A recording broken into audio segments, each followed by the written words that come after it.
ওই যে সমস্ত মানুষেরা তারাবির নামাজ 20 রাকাত না 8 রাকাত নিয়ে হইচই করে, এটা তাদের ব্যাপার। আরে বাপ, আপনি কয় রাকাত পড়বেন আপনি জানেন না? আপনি যদি 8 রাকাতের হন তাহলে 8 রাকাত সুন্দর করে পড়েন না কেন? আপনি যদি 20 রাকাতে বিশ্বাসী হন তাহলে আপনি কেন 8 রাকাত 20 রাকাতের অজুহাতে নামাজই কেন ছেড়ে দিলেন? তো রোজার শিক্ষায় সকলে উজ্জীবিত হোক, এজন্যই তো রোজাকে কেন্দ্র করে তারাবির নামাজে সকলকে আসার জন্য উৎসাহিত করা।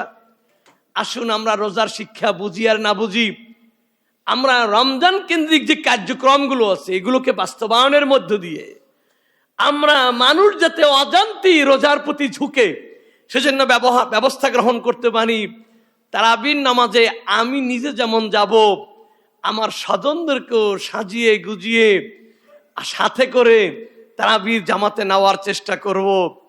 এই রমজানে তারাবি ছাড়ব না, সূরা তারাবি হোক আর খতম তারাবি হোক, এবং যারা 20 রাকাতের অনুসারী তারা 20 রাকাতই পড়ব।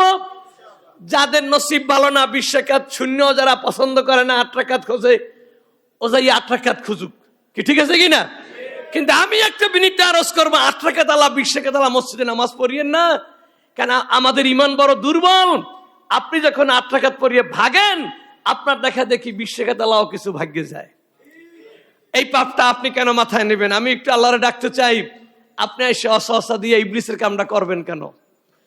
তো আমরা হুজুর চরম অসুস্থতা, যখন নিজের পায়ে হাঁটতে পারেন না, খানকা থেকে হেঁটে মসজিদে আসতে পারেন না, আপনাদের মনে আছে কিনা হুজুরের জন্য এইখানটা দরজা কাটছিলাম, মনে আছে কিনা?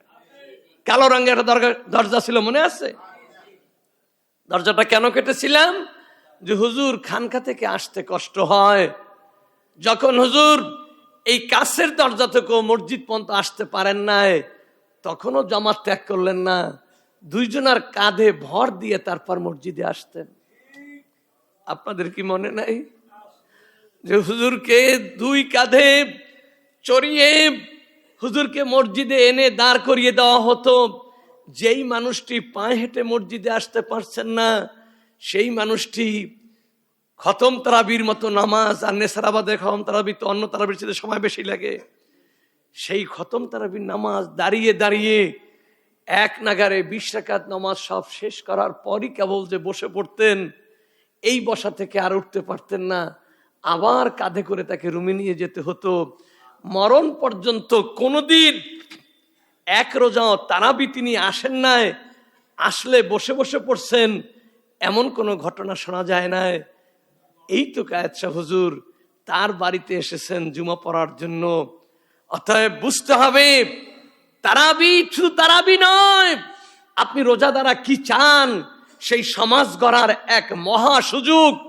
দিনের বেলা যাকে খুঁজে পান নাই, রাতে তারাবির নাম দিয়ে তার সাথে আপনি সম্প্রীতি সৌহার্দ্য গড়ে তুলতে পারতেছেন। এক তারাবির নামাজকে কেন্দ্র করে আল্লাহর জন্য কত কষ্ট স্বীকার করতে হয়, সে শিক্ষায় তাকে উজ্জীবিত করতে পারতেছেন। শুধু তারাবির গুরুত্ব দিয়েই একটা সমাজের চেহারা ঘুরেই দেওয়া যায়, কি বলেন ঠিক কিনা? আমরা নিয়মিত তারাবির নামাজ পড়বো, ঠিক আছে? 20 তারাবির নামাজ কয় রাকাত? সবার বলতে হয় কয় রাকাত? এখন যদি কেউ বলে 1 রাকাত, এটা তার ব্যাপার, এ নিয়ে আমরা মারামারি করবো নাকি? কেউ যদি বলে 1/2 রাকাত, অর্ধেক রাকাত, আমরা মারামারি করবো না, একটা পড়ছে কি? আমি জানি তারাবির নামাজ কয় রাকাত। কায়েত শাহ হুজুর পড়ছেন কয় রাকাত? তাই তুই বেটা কথা কও, একটা কাম করো, আর একটা হারাম হালালের খবর নাই, পর্দাপোশীদের খবর নাই, নিজেই সুযোগ পেলে নামাজ পড়ো না। তোর মাস্টার শূন্য আমার লাভটা কি? যেই লোকটা না জীবনে কোনো উল্টা পাল্টা করে নাই, তার মাসলাই তো আমি শুনবো, কি বলেন ঠিক কিনা? আমাদের এত ব্যাখ্যার প্রয়োজন নাই। তারাবি যত রাকাত হোক, আমাগো 20 রাকাত। কে কে একমত? আল্লাহ পাক আমাদেরকে কবুল করুন।